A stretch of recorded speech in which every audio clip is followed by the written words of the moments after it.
आप देख रहे हैं जय गुरुदेव चैनल। आज दिनांक 17 जून 2023 को आश्रम भटोटी पर हमारे प्रमुख श्री सुनील लाल जी पेंटर साहब जो आगरा से आए हुए हैं, उनको वचन को सुनाने के लिए विराजमान है। जय गुरुदेव।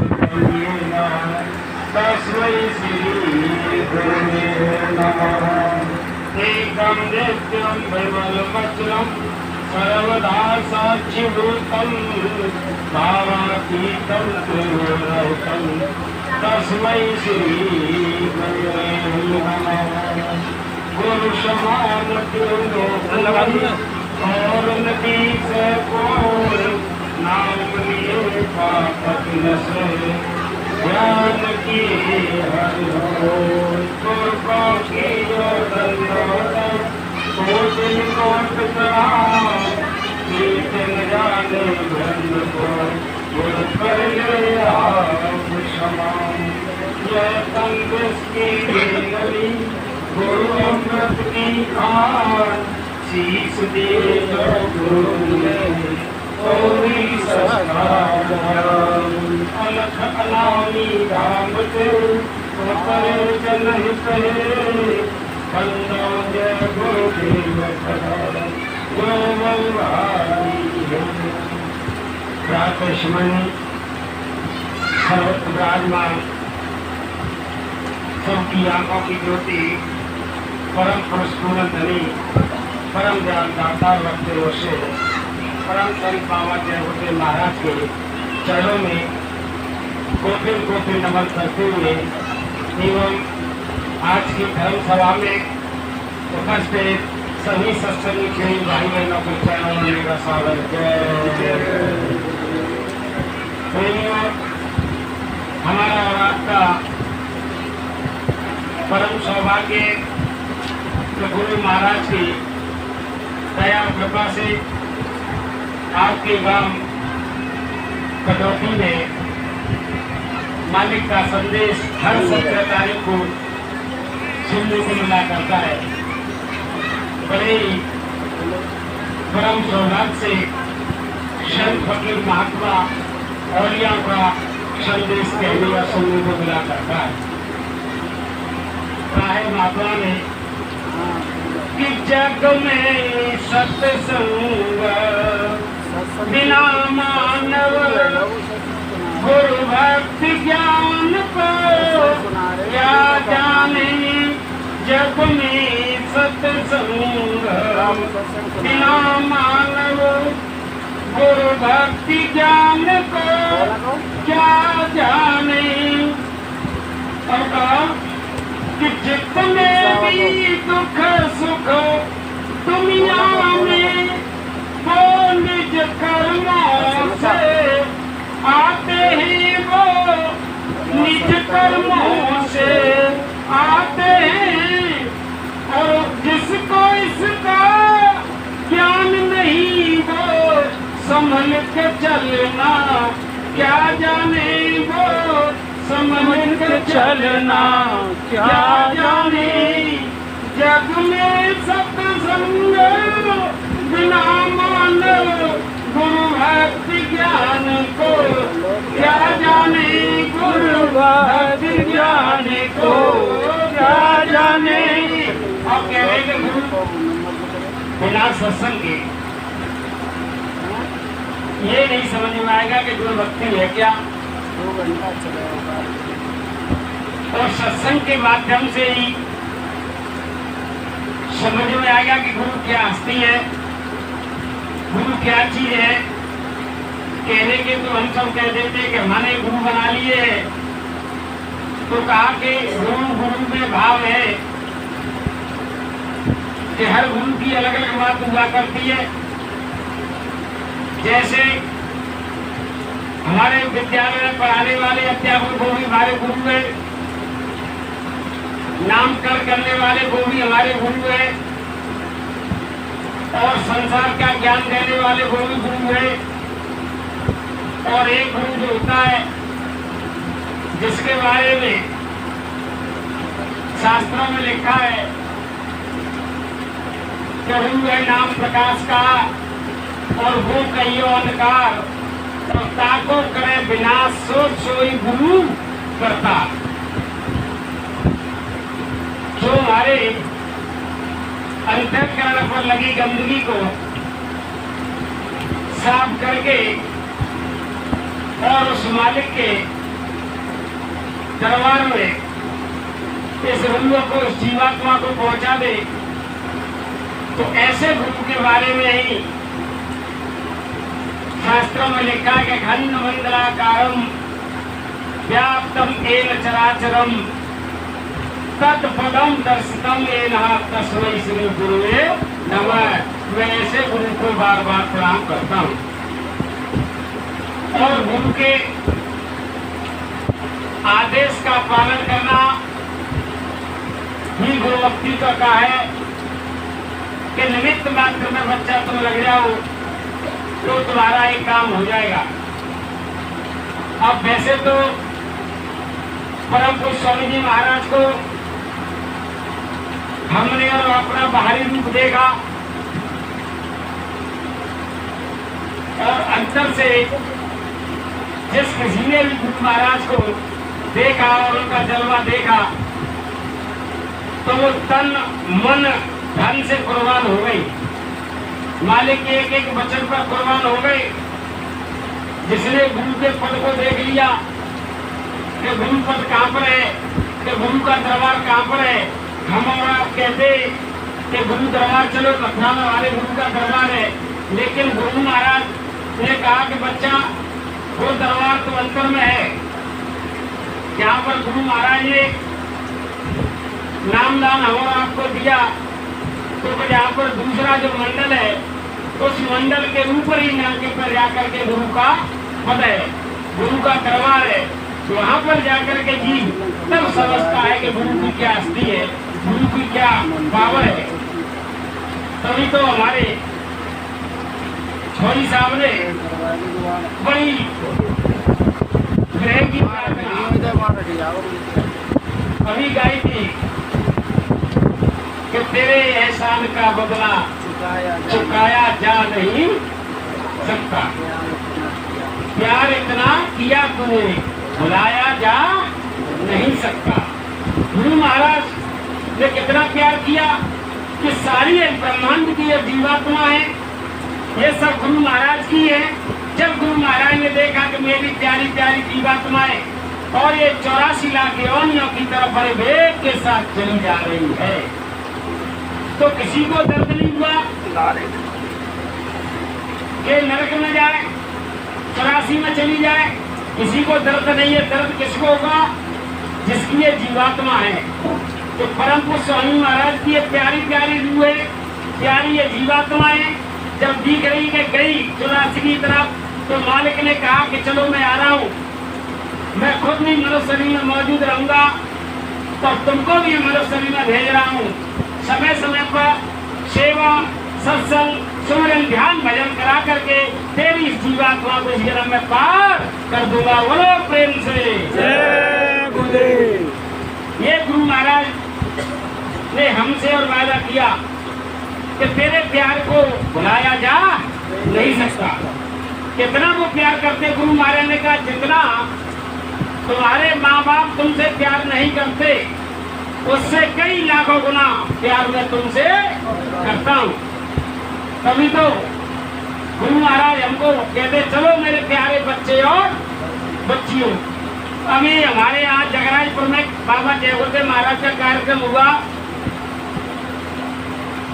हमारी ड्यूटी सुरक्षा में थी, भीड़ बहुत थी। स्वामी जी ने कहा जब तो ये आगरा बसा, जब से किसी राजनीतिक और धार्मिक या सामाजिक में किसी भी इतनी आज तक भीड़ नहीं जुटा पाई है जितनी भीड़ है इस जगह पर।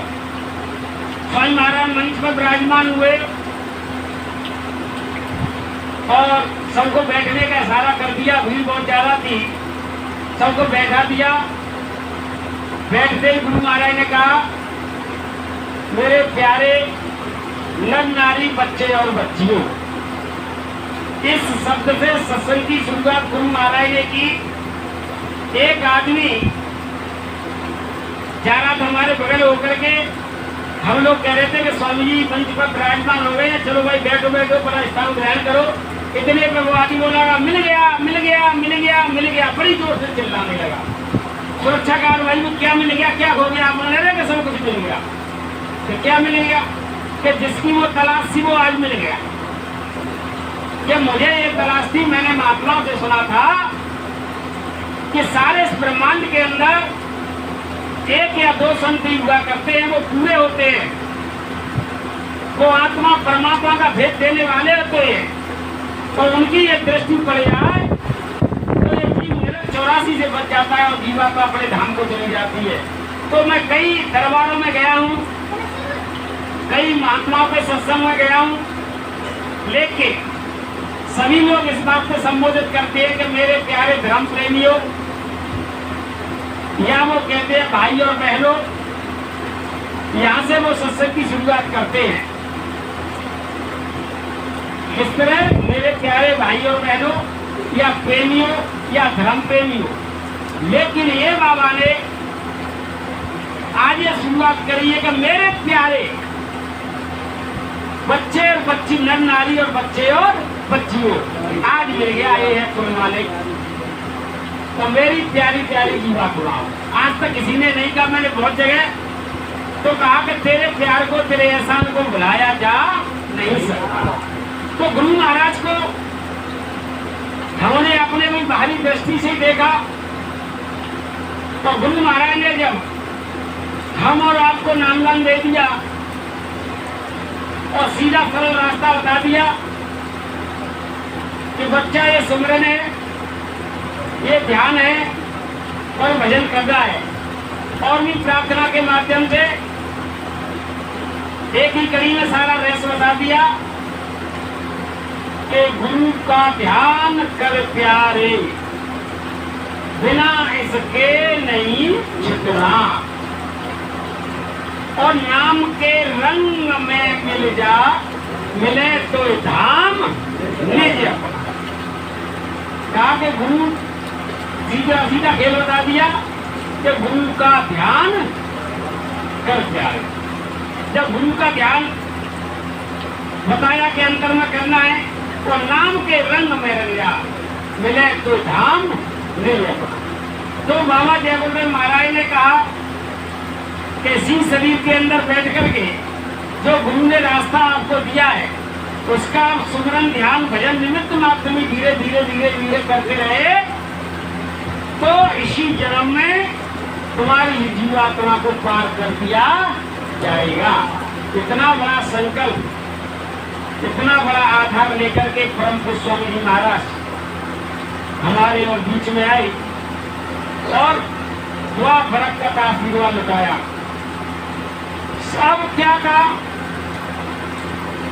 कि गुरु के सैन में, फैन में शब्दों को ना समझ पाए, गुरु महाराज ने कहा इशारे में बच्चा तुम बाप को पकड़ लिया करो। और गोस्वामी जी महाराज ने क्या कहा कि गुरु के वचन प्रतीक न जेही, सपने सुलभन सुख सिद्धते ही, कि गुरु के वचनों पर यदि आपकी प्रेम और प्रतीक नहीं है तो उस जीवात्मा को सपने में भी सुख और सिद्धि की प्राप्ति नहीं हो सकती। गुरु के वचनों पर अविश्वास जिसको हो गया, गुरु के वचनों पर विश्वास नहीं रहा, तो आज की स्थिति हमारे और आपके बीच में क्या देखने को मिल रही है कि जो जो बात गुरु महाराज ने कही, जिसको हम बाबा जय गुरुदेव महाराज को कहते हैं कि कुल मालिक हैं,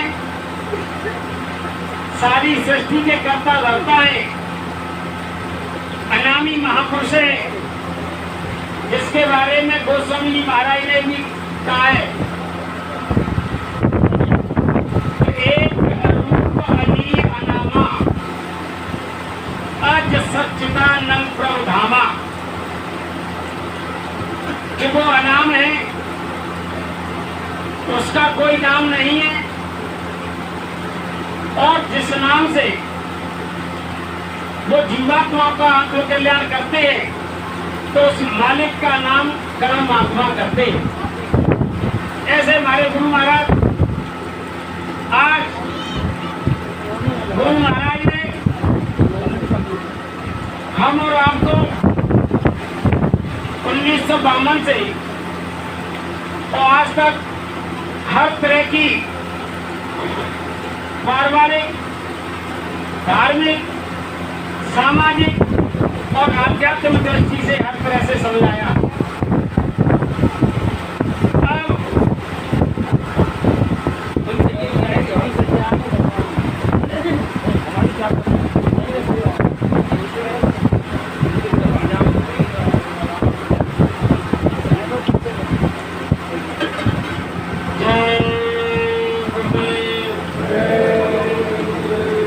तो हमारे गुरु महाराज ने तीन चीज थी गुरु महाराज की। सत्संग के माध्यम से स्वामी महाराज ने कहा, पहली आवाज बाबा जय गुरुदेव महाराज ने लगाई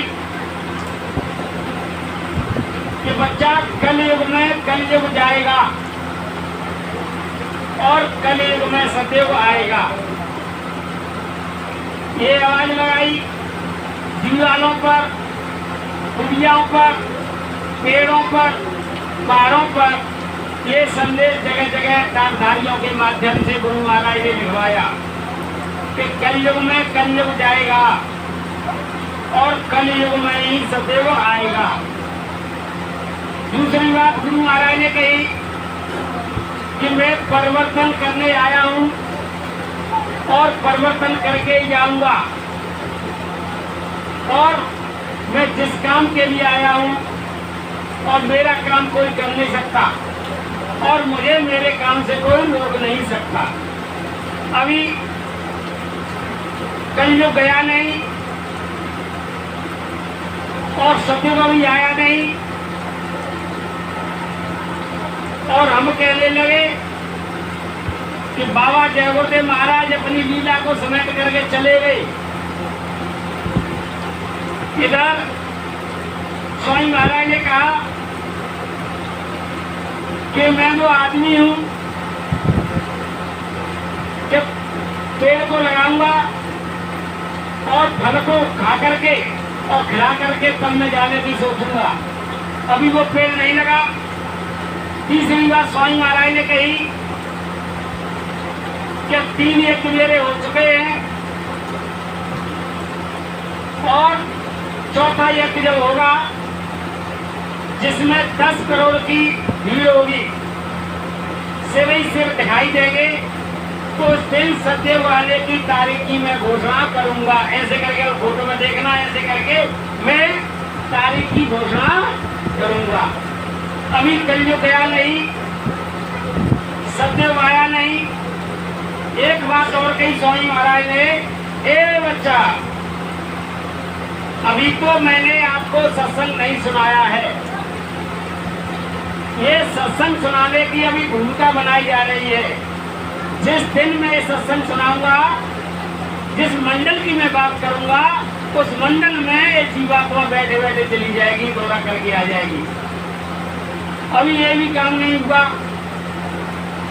अब कहने लगे कि बाबा जय गुरुदेव महाराज चले गए। आज की स्थिति संगत के अंदर हो गई। कोई कह रहे कि ये तथाकथित महाराज जी, इनके अंदर पूरी समावेश शक्ति आ गई। कोई कह रहा है कि इनके अंदर आ गई, कोई कह रहा है कि यहाँ पर कुछ नहीं है, वहां पर आ गई। जो स्वामी महाराज ने वचन कहे, उन वचनों पर अविश्वास पैदा हो गया और भोली भाली जनता को और जीवात्मा को गुमराह का काम करने लगे, जीवात्मा को भटकाने लगे। अब गुरु महाराज ने ये भी कहा था, ए बच्चा, मैं वो समय देख रहा हूं कि जय गुरुदेव नाम से बहुत सी दुकानें लगेंगी, ये भी गुरु महाराज ने कहा, और तुम भटक मत जाना तुम मुझको देखना और अपने आप को देखना, ये भी बात कही गुरु महाराज ने, और तीसरे को मत देखना। या तीसरे की तरफ देखोगे तो तुम गिर जाओगे। मैं पीछे मुड़कर देखने वाला नहीं हूँ, मैं हमेशा सामने देखता हूँ, मेरे सामने रहना। जभी तो गुरु महाराज कह रहे, हर सत्संग में कहते हैं कि बच्चा सत्संग को ध्यान से चेत करके सुनो। कोई शब्द कब समय पर आ जाए, काम आ जाए। बाबा जी ने कहा कि समय जब चूके, सत्संग का कोई शब्द निकल गया तो आधी अधूरी बात समझ में आएगी। तो स्वामी महाराज कहते हैं चेत करके कोई वचन आपको समझ में आ गया तो उसी से आपकी जीवन की दिशा और दशा बदल जाएगी। ये गुरु महाराज ने कहा। सत्संग तभी तो कहा कि जग में सत्संग बिना मानव और गुरु भक्ति ज्ञान को क्या जाने। जिसके मन में अहंकार भरा सत्संग में आना क्या जाने। तभी तो कहा कि जहाँ पर भी हो सत्संग हो तुरंत दौड़ करके वहां पर पहुंच जाना चाहिए। अब एक महात्मा से शिष्य ने कहा, अरे गुरु महाराज आप सत्संग भी कहते हो कि सत्संग सुना करो, रोज सुना करो, तो उससे क्या फायदा है। अरे कोई बात, तुम सुनाते हो रोजाना, तो रोज एक ही बात को सुनाने, एक ही बात सुनाने, एक बार सुनी कि 10 बार सुनी, उससे क्या असर होने वाला है। कुछ भाई सत्संग में भाई बहन तो कह रहे भाई बातें में कहा गए सत्संग में, और कल तो आए सुन के। तो महात्मा ने कहा कि बच्चा तेरे प्रश्न का जवाब कल दिया जाएगा। कल आया, क्या बताओ क्या सत्संग से क्या फायदा है रोजाना सुने थे। उन्होंने भूंगा कील ली और दीवार में गाड़ के एक हथौड़ा मार दिया, चले गए। दूसरे दिन फिर आया, अरे के गुरुजी तो बताओ ना, तुम कह रहे सत्संग में क्या हम तो रोजाना सुनते, वो कोई बात सुनाते आप कि मनुष्य भी किराए का मकान है तो दोबारा नहीं मिलेगा, भगवान का भजन करना है। तो ये बात आज सुन ली, यही बात कल सुन ली, तो उन्होंने हथौड़ा उठाया, एक कील और मार, कील में मतलब हथौड़ा मार दिया। ऐसे ही अब 6-7 दिन हो गए तो कहा बताते क्यों नहीं। तो गुरु महाराज ने कहा, अरे बच्चा मैं ही तो बता रहा हूँ, तुझे ही तो समझा रहा हूँ कि क्या समझा। अरे तू कह रहा था कि सत्संग में कोई बात तो सुनाई जाती है, इनको सुनने से क्या पता, कई बार सुन लिया तो सुन लिया। कि जैसे ये कील है, एक दिन मैंने हथौड़ा मारा, थोड़ी सी दीवार के अंदर गई लेकिन मजबूती से नहीं गई। दूसरे दिन मैंने फिर मारी तो अंदर और धस गई। तीसरे दिन फिर मैंने चोट मारी। ऐसे ही लगातार चोट मारने से आज दीवार के अंदर घुस गई और इसको मजबूती प्रदान हो गई, ताकत हो गई, हर वजन की सहने की शक्ति इसमें आ गई। तो ऐसे ही सत्संग जब सुनते रहोगे तो मन रूपी जो कील है और अंदर दीवार है परमात्मा के अंदर जब घसेगी धीरे धीरे करके तो उसमें जरूरत आ जाएगी कि भैया कुछ नहीं है और तो भजन ही बैठ करके करना है। इसीलिए सत्संग की आवश्यकता है। तो गुरु महाराज कह रहे हैं कि सत्संग के वचन को आप चेत करके सुनो, नहीं तो सब अपनी अपनी बात पकड़ लेते। महात्मा तो सबके हित की बात करते हैं। और जैसे एक राजा ने अपने जन्मदिन का उत्सव मनाया और उसने आमंत्रित किया था अपने गायक कलाकारों को, नाचने गाने वालों को और अपने गुरु महाराज को। महफिल सज गई, सब लोग बैठ गए। अब गाने का कार्यक्रम हो गया, सब लोग गाने लगे। तो गाते गाते क्या हुआ कि सवेरा हो गया, सुबह का वक्त हो गया 3 बजे। तो 3 बजे जो नर्तकी नाच रही थी, अपना नृत्य कला को दिखा रही थी, तो उस तबले वाले को नींद का झोंका आने लगा। जब नींद का झोंका आने लगा तो उसकी ताल और ले कट गई तो उसने कहा कि इसको तो झटका आ रहा है नींद का। अब वो गाकर गाने के माध्यम से और वो कह रही है कि बहुत गई थोड़ी रही पल पल रही है जाए और एक पलक के कारण क्यों कलंक लगा। ये बात उसने ना गा करके कही तो जो गुरु महाराज राजा का गुरु बैठे थे उन्होंने कहा ये बात इसने मेरे इतनी कही कि मैंने योग और तपस्या की जाकर के भजन किया, अब मैं बुढ़ापा में आ गया हूँ, जाने का मेरा समय हो गया है और मैं यहाँ पर नाच गाने देख रहा हूँ, ये काम मेरा तो नहीं है। तो बहुत रही थोड़ी रही पल पल रही है जाए और एक पलक के कारण क्यों कलंक लगा, इसमें कलंक लग जाएगा साधु बात पे। तुरंत जाकर के अपना कमंडल उठाया, चलने लगे। तो राजा ने कहा महाराज क्या हो गया? कि कुछ नहीं, ये मेरी गुरु है, इसने मेरी आंखें खोल दी। जो गुरु महाराज को पास जो कुछ था सब कुछ उस नित्य ज्ञान को दे दिया कि ये आपकी सेवा है। क्यों महाराज? कि यह समिति आपको मैंने दे दी, आप मेरी गुरु हो, आपने मेरे आंख कान सबको खोल दिए। अब उसने फिर कहा दोबारा कही राजा ने कि ऐसी क्या बात हो गई, दोबारा सुनाओ। तो दोबारा सुनाने लगी कि बहुत रही थोड़ी रही पल पल रही है जाए, एक पलक के कारण क्यों कलंक लगा। इतनी बात सुनी तो राजा की जो लड़की तुरंत उठी और उस लड़की के जो गले में हार था और उस जाकर के नाचने वाली को दे दिया कि मेरे तूने आंख कान खोल दिए। क्या कि आज ही की रात में मैं दूसरे लड़के के साथ में भाग के जा रही थी, आज वादा था कि मेरे यहाँ पर कार्यक्रम है, सब उस कार्यक्रम में व्यस्त रहेंगे और मैं निकल जाती। लेकिन जब इसने ये बात कही कि बहुत रही थोड़ी रही पल पल रही है जाए, एक पलक के कारण क्यों कलंक लगा। अरे तेरे 18-20 साल की उम्र हो गई, राजकाज से समय नहीं मिलता है और थोड़े दिनों के बाद लड़का देखेगा ही पर राजघराने का पर मिलेगा ही, तो क्यों अपने माँ बाप को कलंक लगा रही है।